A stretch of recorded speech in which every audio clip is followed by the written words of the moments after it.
ETF index mutual funds నేర్చుకుని stock మార్కెట్లో రాణించాలనుకుంటున్నారా? వెంటనే ఈ నెంబర్కి కాల్ చేయండి. 9 to 5 జాబ్ చేస్తూ నచ్చక ఏదైనా బిజినెస్ చేయాలనుకుంటున్నారా? స్టూడెంట్స్, హౌస్ వైఫ్స్ ఏదైనా బిజినెస్ చేస్తే బాగుండు అని అనుకుంటున్నారా? డబ్బులు ఉన్నాయి కానీ బిజినెస్ ఐడియా కూడా ఉంది, ఇలా చేయాలో తెలియట్లేదు. అసలు ఎటువంటి రిజిస్ట్రేషన్స్ ఉంటాయి?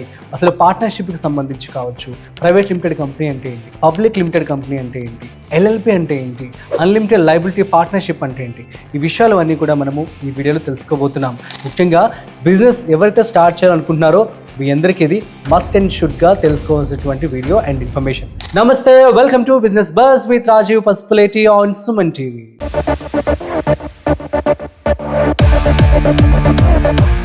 చాలా మంది కూడా బిజినెస్ చేయాలి అని చెప్పి అనుకుంటూ ఉంటారు, కానీ సో వాళ్ళకి ఒక ప్రాపర్ గైడెన్స్ లేక చాలా సతమతం అవుతూ ఉంటారు.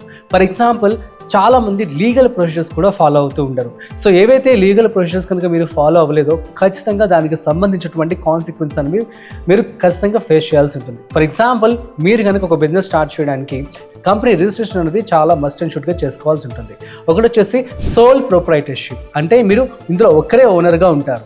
ఓకే, నెంబర్ 2 వచ్చేసి పార్ట్నర్షిప్, ఆ తర్వాత కంపెనీ. సో ఈ 3 రకాల రిజిస్ట్రేషన్స్ అనేవి మీరు చేసుకోవాల్సి ఉంటుంది. కాబట్టి నేను ఒక్కొక్కటి క్లియర్గా చెప్తాను, చూడండి. సో మొత్తం 3 టైప్స్ ఆఫ్ రిజిస్ట్రేషన్స్ అనేవి ఉంటాయి యూజువల్లీ. ఒకటి sole proprietorship, number 2 partnership, number 3 company. ఒక్కొక్క దాని గురించి సపరేట్గా తెలుసుకుందాం. నెంబర్ 1 సోల్ ప్రొప్రైటర్షిప్, అంటే ఒక పర్సన్ దగ్గర ₹1,00,00,000 డబ్బులు ఉన్నాయి, లేదంటే ₹10,00,000 డబ్బులు ఉన్నాయి, లేదంటే ₹1,00,000 డబ్బులు ఉన్నాయి. తను ఒక బిజినెస్ స్టార్ట్ చేయాలనుకుంటున్నారు. తను ఎవ్వరూ కూడా వద్దు అనుకుంటున్నాడు, పార్ట్నర్షిప్ వద్దు అనుకుంటున్నాడు, తనే ఓనర్గా ఉండాలి అనుకుంటున్నాడు. లాభాలు వచ్చినా నష్టాలు వచ్చినా కూడా తాను ఫేస్ చేయడానికి సిద్ధంగా ఉన్నాడు. ఫర్ ఎగ్జాంపుల్, మీరు ఇటువంటి వాళ్ళు ఎటువంటి రిజిస్ట్రేషన్ చేసుకోవాలి? సోల్ ప్రొప్రైటర్షిప్ రిజిస్ట్రేషన్ అనేది చేసుకోవాల్సి ఉంటుంది.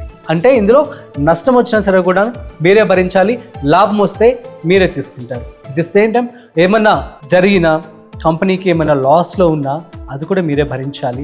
ఎట్ ది సేమ్ టైం ఏమైనా అప్పులు కనుక కంపెనీ తరపు నుంచి ఉన్నట్లయితే ఆ అప్పులు కూడా మీరు సొంత అసెట్స్, మీ సొంత పాకెట్ నుంచి కూడా డబ్బులు తీసి మీరు పెట్టుకోవాల్సి ఉంటుంది, వాటిని తీర్చాల్సి ఉంటుంది.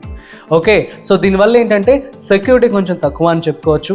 ఎట్ ది సేమ్ టైం ఒకరే పర్సన్ అన్ని కూడాను హ్యాండిల్ చేసుకోవాల్సి ఉంటుంది. కాబట్టి ఇది కొంచెం ప్రాబ్లం అనే చెప్పుకోవచ్చు. ఇప్పుడు మనము సెకండ్ దానికి వచ్చేద్దాం, పార్ట్నర్షిప్. సో పార్ట్నర్షిప్ అంటే ఒక 2 లేదా 3 అంతకంటే ఎక్కువ మంది కలిసి పార్ట్నర్షిప్ రిజిస్ట్రేషన్ అనేది చేసుకోవాల్సి ఉంటుంది అనమాట.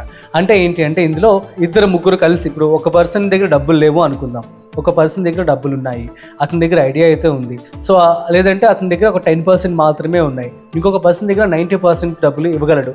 సో ఇద్దరు కలిసి పార్ట్నర్షిప్ అయ్యి సో పార్ట్నర్షిప్ రిజిస్ట్రేషన్ అనేది చేసుకోవాల్సి ఉంటుంది. ఈ పార్ట్నర్షిప్ రిజిస్ట్రేషన్లో కూడా 2 రకాలు ఉంటాయన్నమాట. ఒకటి ఏంటి అంటే అన్లిమిటెడ్ లయబిలిటీ పార్ట్నర్షిప్ అంటాం, ఇంకొకటి వచ్చేసి లిమిటెడ్ లయబిలిటీ పార్ట్నర్షిప్ అంటాం. సో లిమిటెడ్ అంటే ఏంటి, అన్లిమిటెడ్ అంటే ఏంటి? పార్ట్నర్షిప్ అంటే పార్ట్నర్షిప్పే కదా, కలిసి పెట్టుకుంటాం బిజినెస్ అనేది, కలిసి ప్రాఫిట్ షేర్ చేసుకుంటాం, నష్టాలు కూడా కలిసి షేర్ చేసుకుంటాం అనుకుంటారేమో, కాదు. సో దీనికి కూడా కొంచెం డిఫరెన్స్ ఉంటుంది, అదేంటో క్లియర్గా చెప్తాను, వినండి. సో అన్లిమిటెడ్ లయబిలిటీ పార్ట్నర్షిప్ అంటే ఇందులో సో ఇద్దరు ఫ్రెండ్స్ ఫర్ ఎగ్జాంపుల్ 50% షేర్స్ పెట్టుకొని బిజినెస్ స్టార్ట్ చేశారనమాట. ఓకే, సో చేసిన తర్వాత కంపెనీ ఏదో ప్రాబ్లం వచ్చింది, కంపెనీ ఏదో అప్పుల్లో కూరుకుపోయింది, లేదంటే కంపెనీ నష్టాల్లో కూరుకుపోయింది అంటే అన్నీ కూడా ఇద్దరు కలిసి ఫేస్ చేయాల్సిందే. ఇంకొక విషయం ఏంటంటే కంపెనీకి అప్పులు తీర్చాలి. సో ఫర్ ఎగ్జాంపుల్, మీరు కంపెనీకి సంబంధించి ఒక బిల్డింగ్ కట్టారు, ఆ బిల్డింగ్ అమ్మేసి ఎంతో అప్పు కట్టారు అనుకుందాం. సో అయినా సరే కూడాను అప్పు తీరలేదు అనుకుంటే మీరు మీ సొంత ఆస్తులు కూడా అమ్మి ఈ యొక్క కంపెనీ యొక్క అప్పు తీర్చాల్సి ఉంటుందన్నమాట. సో ఇది అన్లిమిటెడ్ లయబిలిటీ పార్ట్నర్షిప్. ఇందులో ఎవరు ఎఫెక్ట్ అవుతున్నారు? ఒకవేళ కంపెనీకి ఏమన్నా జరిగితే ద ఓనరే ఎఫెక్ట్ అవుతున్నాడు కదా. సో కాబట్టి ఏం చేశారంటే దీన్ని లిమిటెడ్ లయబిలిటీ పార్ట్నర్షిప్ అని కొత్త పదాన్ని తీసుకొచ్చారనమాట.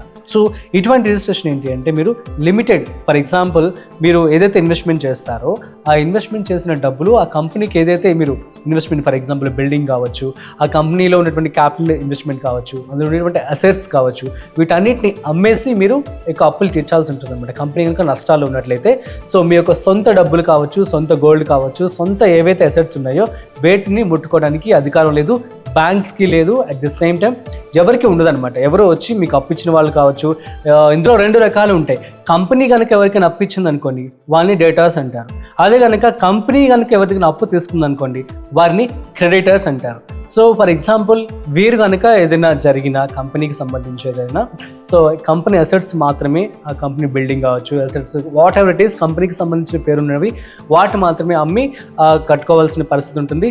సో ఎవరైతే ఈ యొక్క డేటర్స్ కావచ్చు, క్రెడిటర్స్ కావచ్చు వచ్చి ఎవరిని కూడా ఇబ్బంది పెట్టాల్సిన పని లేదు, పెట్టరు కూడా. బ్యాంక్స్ కూడా ట్రబుల్ చేయవు, మీ సొంత డబ్బులు తీసి మాకు ఇవ్వండి అని చెప్పి అనవు కూడా, అనలేరు కూడా. సో ఇది రూల్ అనమాట. కాబట్టి ఈ విధంగా మీరు లిమిటెడ్ లయబిలిటీ పార్ట్నర్షిప్ కనుక ఎంచుకున్నట్లయితే ది బెస్ట్ అవుతుంది. ఓకే, ఇప్పుడు మనం థర్డ్ పాయింట్కి వచ్చేద్దాం, కంపెనీ. సో ఇక్కడ ఏంటి అంటే ఒక కంపెనీ ఫర్ ఎగ్జాంపుల్ ఇందాక మనం సోల్ ప్రొప్రైటర్షిప్ అండ్ పార్ట్నర్షిప్లో కూడా ఒక ₹1 కోటి నుంచి 2 కోట్లు, మహా అయితే 5 కోట్లు 10 కోట్లు అనుకున్నాం. సో పార్ట్నర్షిప్ వరకు చేసుకున్నారు. ఇప్పుడు ఇంకా 100 కోట్ల కంపెనీ కావాలి, లేదంటే 50 కోట్ల కంపెనీ కావాలి అంటే చాలా డబ్బులు కావాల్సి ఉంటుంది. ఇప్పుడు అందరి దగ్గర అన్ని డబ్బులు ఉండవు కదా. సో అప్పుడు ఏం చేస్తారంటే వాళ్ళు దాన్ని ఏం చేస్తారంటే ప్రైవేట్ లిమిటెడ్ కంపెనీగా లేదంటే పబ్లిక్ లిమిటెడ్ కంపెనీగా మార్చుకుంటారనమాట. సో ప్రైవేట్ లిమిటెడ్ కంపెనీ అంటే ఏంటి అంటే ఎప్పుడైతే ఎక్కువ పెద్ద మొత్తంలో ఉపయోగపడుతుంది, పెద్ద మొత్తంలో బిజినెస్ స్టార్ట్ చేయాలనుకుంటున్నారో దాన్ని మనం కంపెనీ అని చెప్పి అంటూ ఉంటాం. సో ఎక్కువ మంది ఎంప్లాయ్మెంట్ క్రియేట్ చేస్తూ ఉంటాం కాబట్టి కంపెనీలో 2 రకాలు ఉంటాయి, private limited and public limited. Private limited company అంటే ఏంటి అంటే సో ఇందులో షేర్ హోల్డర్స్ అనే వాళ్ళు ఉంటారనమాట. సో 10 మంది ఉంటే 10 మందికి మాత్రమే ఈ యొక్క పెట్టుబడి పెట్టే అవకాశం ఉంటుంది, 10 మంది మాత్రమే నిర్ణయం తీసుకుంటారు, డెసిషన్ కూడా వీళ్ళందరికీ మాత్రమే ఉంటుంది. అవుట్ సైడర్స్ ఎవరు కూడా వచ్చి ఇందులో ఇన్వెస్ట్మెంట్ చేయడానికి ఛాన్స్ ఉంటుంది. సో వీళ్ళు ప్రాఫిట్ వచ్చినా లాస్ వచ్చినా వాళ్ళకి బాగా షేర్ చేసుకుంటూ ఉంటారు. సో బయట వ్యక్తిని మాత్రం ఎవరు రానివ్వరు అనమాట, ఆ 10 మంది మాత్రమే డీల్ చేసుకుంటూ ఉంటారు. దీన్ని ప్రైవేట్ లిమిటెడ్ కంపెనీ అంటారు. ఇప్పుడు మనము పబ్లిక్ లిమిటెడ్ కంపెనీకి వచ్చేద్దాం. పబ్లిక్ లిమిటెడ్ కంపెనీ అంటే ఏంటంటే ఫర్ ఎగ్జాంపుల్ మనము రిలయన్స్ తీసుకుందాం, రిలయన్స్ కావచ్చు, టాటా కావచ్చు, తర్వాత అదానీ గ్రూప్ కావచ్చు. వీళ్ళందరూ ఏంటంటే ఫర్ ఎగ్జాంపుల్ నీకు రిలయన్స్ తీసుకుని చెప్తాను, మీకు చిన్న ఎగ్జాంపుల్. ఈ బిజినెస్ స్టార్ట్ చేయడానికి కొన్ని కోట్ల రూపాయలు ఖర్చు అవుతుంది. సో మరి కావాల్సినప్పుడు వరకు ప్రైవేట్ లిమిటెడ్ ఏమో 10 మంది మాత్రమే ఉన్నారు, అవుట్ సైడర్స్ ఎవరు రానివ్వరు, ప్రైవేట్ అయిపోతుంది.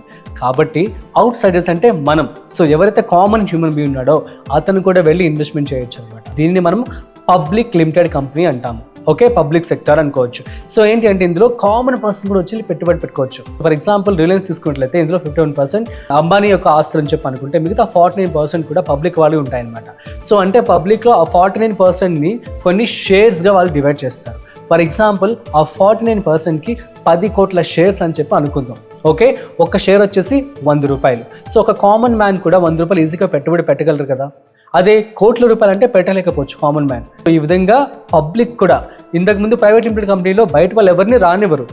అండ్ పార్ట్నర్షిప్లో కూడా ఏంటి అంటే ఒకవేళ 2 పర్సన్స్ ఎవరైనా ఉన్నారు అంటే వాళ్ళు విడిపోవాలనుకున్నట్లయితే మళ్ళీ ఇంకో అగ్రిమెంట్ రాసుకొని మాత్రమే వాళ్ళు కొత్త డీడ్ సో రాసుకొని మాత్రమే ఇంకొక పర్సన్ని తీసుకోవడం కావచ్చు, లేదంటే ఉన్నవాళ్ళు అడ్జస్ట్మెంట్ చేసుకోవచ్చు. ఇదంతా కూడాను పర్మిషన్స్తో కూడుకున్న పని. కాబట్టి ఈ యొక్క పబ్లిక్ లిమిటెడ్ కంపెనీలో అంటే ఎవరి పర్మిషన్ అక్కర్లేదు, మనం ఎప్పుడు కావాలంటే అప్పుడు కొనుక్కోవచ్చు, ఎప్పుడు కావాలంటే అప్పుడు మనం అమ్ముకోవచ్చు. దీన్నే మనము స్టాక్ మార్కెట్ అంటాము. సో అట్లా కంపెనీ అనేది బిల్డ్ అవుతూ ఉంటుంది, ఒక పెద్ద కంపెనీ. సో అందులో భాగంగా వచ్చినటువంటిది రిలయన్స్ అని చెప్పి మనం అనుకోవచ్చు అనమాట. సో ఇందులో మరి 10 కోట్ల మంది ఒక్కొక్క షేర్ కొనుక్కున్నారనుకోండి, కంపెనీకే కదా డబ్బులన్నీ. సో ఆ డబ్బులు పెట్టి కంపెనీని డెవలప్ చేస్తూ ఉంటుంది. సో కంపెనీకి గ్రోత్కి వాళ్ళు అంతా బిల్డ్ చేస్తూ ఉంటారు, కంపెనీని బాగా మంచిగా ప్రాఫిట్స్లోకి తీసుకువెళ్తారు. మరి ప్రాఫిట్స్ వచ్చేసాయి, ప్రాఫిట్స్ వచ్చిన తర్వాత షేర్స్ ఎలా వెళ్తాయి ఏంటి అంటే సో ఎవరికైతే 51% అంబానీకి ఉందో అతని షేర్స్ అతను తీసుకుంటారు. మిగతా అమౌంట్ ఏదైతే 10 కోట్ల షేర్స్ ఉన్నాయో మీ షేర్స్ సంబంధించి వచ్చే ప్రాఫిట్స్ అన్నిటిని కూడా డివిడెండ్ అంటారనమాట. అంటే డివిడెండ్ అంటే ఏంటి అంటే మీ యొక్క కంపెనీ యొక్క ప్రాఫిట్స్ అన్నీ వచ్చిన తర్వాత అన్ని అప్పులు ఫర్ ఎగ్జాంపుల్ అప్పులు కావచ్చు, తర్వాత కంపెనీకి ఉన్నటువంటి క్యాపిటల్ వాట్ ఎవర్ ఇట్స్ అంతా తీసేసిన తర్వాత మిగిలిన అమౌంట్ ఏదైతే ఉంటుందో దాన్ని డివిడెండ్ అంటాం. ఆ డివిడెండ్ని అందరికీ షేర్ చేస్తారనమాట. ఈ 10 కోట్ల మందికి కూడాను షేర్ చేస్తారు. ఇవన్నీ ఒకప్పుడు జస్ట్ పేపర్ మీద మాత్రమే జరిగేవి. సో చాలామంది వెళ్ళి నేను ఈ కంపెనీలో 10 షేర్లు కొనుక్కోవాలనుకుంటున్నాను, ఈ కంపెనీలో 50 షేర్లు కొనుక్కోవాలనుకుంటున్నాను, 1 షేర్ కొనుక్కోవాలనుకుంటున్నాను అని చెప్పి వాళ్ళు ఆఫీస్కి వెళ్ళి అక్కడ వాళ్ళ యొక్క డాక్యుమెంట్స్ అన్నీ ఇచ్చి ఇన్ పర్సన్గా తెచ్చుకునేవారు అనమాట. కానీ అట్లా కాదు, ఇప్పుడు అంతా ఆన్లైన్ అయిపోయింది. మనకి చూస్తున్నట్లయితే కంపెనీకి సంబంధించి షేర్స్ అన్ని కూడా మీరు ఇంటి దగ్గర ఉండి సో మీకు స్తోమత మీ బట్టి ఎవరి పర్మిషన్ అక్కర్లేదు మీకు. అండ్ ఒకరికి చెప్పి మీరు వెనక్కి వెళ్ళాల్సిన అవసరం కూడా లేదు. మీకు నచ్చినప్పుడు మీరు ఉండొచ్చు, మీకు నచ్చినప్పుడు వెనక్కి వచ్చేయచ్చు అనమాట. అదే స్టాక్ మార్కెట్. ఓకే, సో ఈ విధంగా బిజినెస్ అనేది స్టార్ట్ చేసుకోవాలి. సో వెదర్ ఇట్ ఈస్ అప్పుడు ఇట్లాంటి వాటికి మీరు పబ్లిక్ లిమిటెడ్ కంపెనీగా మీరు రిజిస్ట్రేషన్ అనేది చేసుకోవాల్సి ఉంటుంది అనమాట. సో ఈ విధంగా కంపెనీ యొక్క రిజిస్ట్రేషన్స్ అనేవి మీరు చేసుకోవాల్సి ఉంటుంది. ఇక తర్వాత మనం చూసినట్టయితే జిఎస్టీ, టాక్సేషన్. ఈ విషయాలన్నీ కూడా నేను మీకు రాబోయే వీడియోస్లో చెప్తాను. సో మీ అందరికీ అర్థమైందని చెప్పి అనుకుంటున్నాను. ఇంకేమైనా డౌట్స్ ఉన్నా లేదంటే ఏదైనా టాపిక్ గురించి మీరు తెలుసుకోవాలి అనుకున్నా కామెంట్ చేయండి, నేను మీకు రిప్లై ఇస్తాను. అట్ ది సేమ్ టైం ఎక్స్పర్ట్స్తో కూడా కనెక్ట్ చేస్తాను. So that's it guys. ఏదైనా బిజినెస్ ఐడియా కావచ్చు, anything you can please comment so that మేము మీకు రిప్లై ఇస్తాము. అండ్ ఇంకొక విషయం చెప్పాలనుకుంటున్నాను, మీరు కనుక చూసి లైక్, షేర్ అండ్ సబ్స్క్రైబ్ కనుక చేసినట్లయితే సో యూట్యూబ్ అనేది మరొక 10 మందికి చూపిస్తుంది. సో దట్ అందరూ కూడా నాలెడ్జ్ని గెయిన్ చేసుకోవచ్చు.